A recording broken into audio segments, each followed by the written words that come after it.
बोले देवाधिदेव 1008 महावीर भगवान की जय। संत श्रोमणी आचार्य गुरुवर श्री विद्यासागर जी मुनि महाराज की जय। परम पूज्य 108 मुनिवर श्री प्रज्ञासागर जी महाराज की जय। द्वादशांगिन वाणी माता की जय। अहिंसामय विश्व धर्म की जय। देखें, चरणान योग प्रवेशिका का स्वाध्याय या क्लास चल रही है, जिसमें 231 नंबर का प्रश्न है, शिरोन्नति का क्या स्वरूप है। प्रश्न क्या है? शिरोन्नति का क्या स्वरूप है। सामायिक और स्तव के आदि और अंत में 3 आवर्त करने के पश्चात भक्ति पूर्वक सिर को नमाना चाहिए, अतः 4 शिरोन्नति करना चाहिए।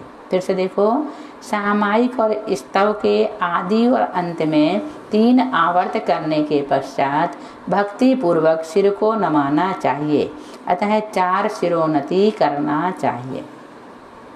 केशलोंच से क्या अभिप्राय है? जैन श्रमण के पास एक कौड़ी भी नहीं होती, जिसे देखकर वह नाई से छौर कर्म करा सके, न वह छोरा वगैरह ही रख सकता है।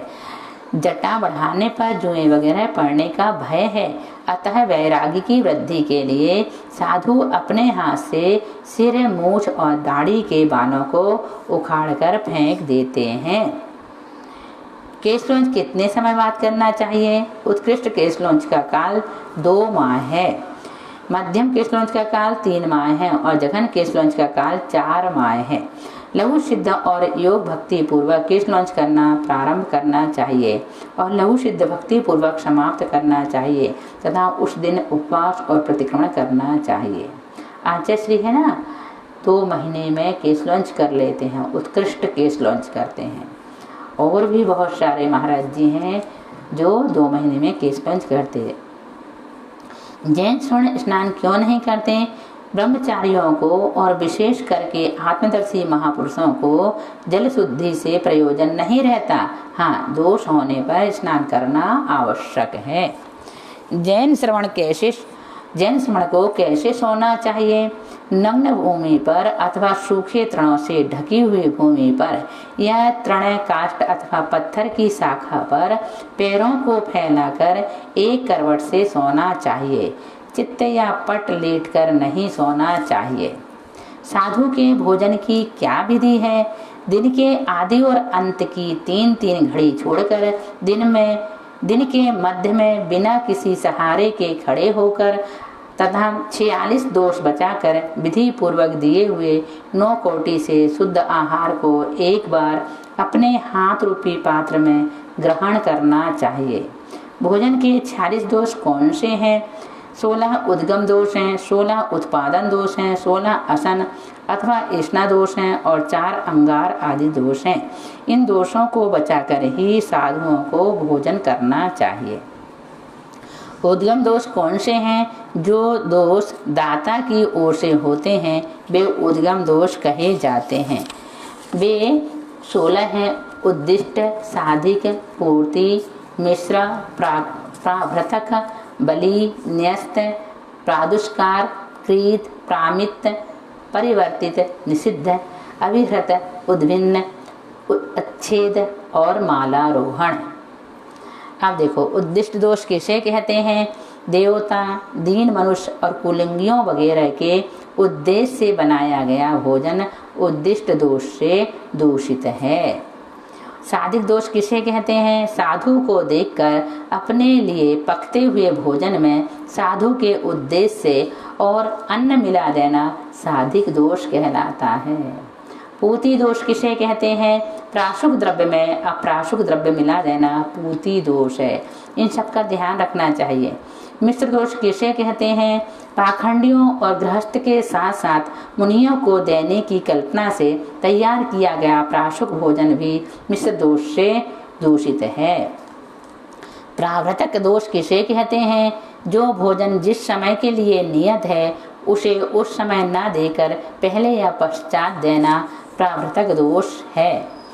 बलि दोष किसे कहते हैं? देवता या पितरों के लिए बनाए गए भोजनों में से शेष बचा भोजन साधु को देना बलि दोष है। अथवा साधु के लिए सावध भोजन पूजा का आरंभ करना बलि दोष है। न्यस्त अथवा स्थापित दोष किसे कहते हैं? जिस बर्तन में भोजन पकाया गया हो उसमें से बर्तन में निकालकर अपने या दूसरे के घर में रखा हुआ भोजन न्यस्त दोष से दूषित है, क्योंकि ऐसे भोजन को रखने वाले के सिवाय यदि कोई दूसरा दे दे तो झगड़ा उत्पन्न हो सकता है। देखें अगला, प्रादुष्कार दोष किसे कहते हैं?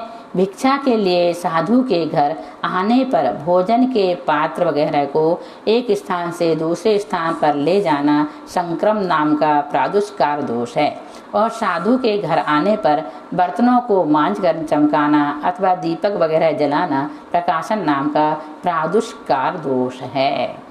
क्रीत दोष किसे कहते हैं? भिक्षा के लिए साधु के आने पर अपने अथवा दूसरों के गौ बैल आदि को देकर खरीदा गया भोजन क्रीत दोष से दूषित है। प्रामित अथवा ऋण दोष का क्या स्वरूप है? ऋण करके लिया हुआ अन्न वगैरह प्रामित अथवा ऋण दोष से दूषित है। परिवर्तित अथवा परावर्त दोष किसे कहते हैं? मेरे धान के चावल लेकर मुझे बढ़िया चावल दे दो, मैं साधुओं को भोजन कराऊंगा। इस प्रकार बदले में लिया गया अन्न परिवर्तित दोष से दूषित है। निषिद्ध दोष किसे कहते हैं? मालिक के द्वारा अथवा अपने को मालिक मानने वाले के द्वारा अथवा अन्य किसी के द्वारा मना करने पर दिया हुआ दान यदि साधु ग्रहण करता है तो निषिद्ध नाम का दोष है। अभिरत दोष किसे कहते हैं? जिस घर में साधु आहार की पंक्ति में क्रमवार स्थित 3 या 7 घरों में आया हुआ भोजन तो साधु के लिए योग्य है, किंतु पंक्तिबद्ध 3 या 7 घरों के सिवाय अन्य घरों से आया हुआ अन्न आदि अभिरत दोष से दूषित है। देखो, सबका ध्यान रखना चाहिए, ये सब गलतियां श्रावक से यूं ही हो जाती है। इसका ध्यान रखते हुए साधुओं को आहार कराना चाहिए। कई बार ऐसी स्थिति बनती है, यहाँ तो 3 या 7 घर बता रहे हैं, लोग तो बहुत दूर से भी ला करके साधुओं को आहार दे देते हैं। ये साधुओं की गलती नहीं, उन्हें ये भी नहीं पता कि कहाँ से आया, ये हमारी ही गलती है। ये ऐसा नहीं करना चाहिए। उद्भिन्न दोष किसे कहते हैं? जो घी गुड़ वगैरह डब्बे में बंद हो या सील बंद हो उसे उघाड़ कर देना उद्भिन्न दोष है, क्योंकि ऐसी वस्तु में चींटी वगैरह घुस जाती हैं। देख शोध कर देना। अच्छिद्ध दोष किसे कहते हैं? साधुओं के भिक्षा श्रम को देखकर यदि राजा अथवा चोर गृहस्थों से कहे कि यदि तुम साधुओं को भिक्षा नहीं दोगे तो तुम्हारा द्रव्य चुरा लेंगे या तुम्हें गांव से निकाल देंगे, इस प्रकार गृहस्थों को डरा कर धमका कर दिलवाया हुआ अच्छेद दोष से दूषित है। मालारोहण दोष किसे कहते हैं? सीढ़ियों के द्वारा घर के ऊपर की मंजिल पर चढ़कर वहां रखा हुआ भोज लाकर साधुओं को देना मालारोहण दोष है। ये 16 उद्गम दोष है। उत्पादन दोष के कौन से हैं? धात्री, दूत, निमित्त, आजीव, बनीपक, क्रोध, मान, माया, लोभ, पूर्व स्तवन, पश्चात स्तवन, चिकित्सा, विद्या, मंत्र, चूर्ण और मूल कर्म, ये 16 उत्पादन दोष हैं। धात्री दोष किसे कहते हैं? धाय के 5 काम होते हैं: बच्चे को नहलाना, कपड़े पहनाना, खिलाना, दूध पिलाना और सुलाना। इन 5 कर्मों का उपदेश देने से प्राप्त हुए आहार को यदि साधु ग्रहण करता है तो वह धात्री दोष है। दूत नामक दोष किसे कहते हैं? किसी साधु को जाता हुआ देखकर किसी गृहस्थ ने कहा, महाराज उस गांव में मेरे संबंधी रहते हैं, उनसे मेरा संदेश कह देना। वह साधु उस गांव में पहुंचकर उस गृहस्थ के संबंधी से उनका संदेश कह देता है। वह संबंधी यदि इससे संतुष्ट होकर साधु को दान देता है और साधु उस दान को ले लेता है तो यह दूत नाम का दोष है। निमित्त दोष किसे कहते हैं? किसी के शारीरिक चिन्हों आदि को देखकर और उनका शुभाशुभ फल बतलाकर प्राप्त हुए आहार को यदि साधु ग्रहण करता है तो यह निमित्त दोष है। बनीपक दोष किसे कहते हैं? दाता के अनुकूल बोलने से प्राप्त हुए आहार को यदि साधु ग्रहण करता है तो वह बनीपक नाम का दोष है। आजीव दोष किसे कहते हैं? अपने कुल, जाति, ऐश्वर्य, तप वगैरह का वर्णन करने से प्राप्त हुए आहार को ग्रहण करना आजीव नाम का दोष है। इस प्रकार से यहाँ पर हमने आपको 260 प्रश्न तक पढ़ा दिए। इसके बाद हम आपको बाद में पढ़ाएंगे। बोलिए महावीर भगवान की जय।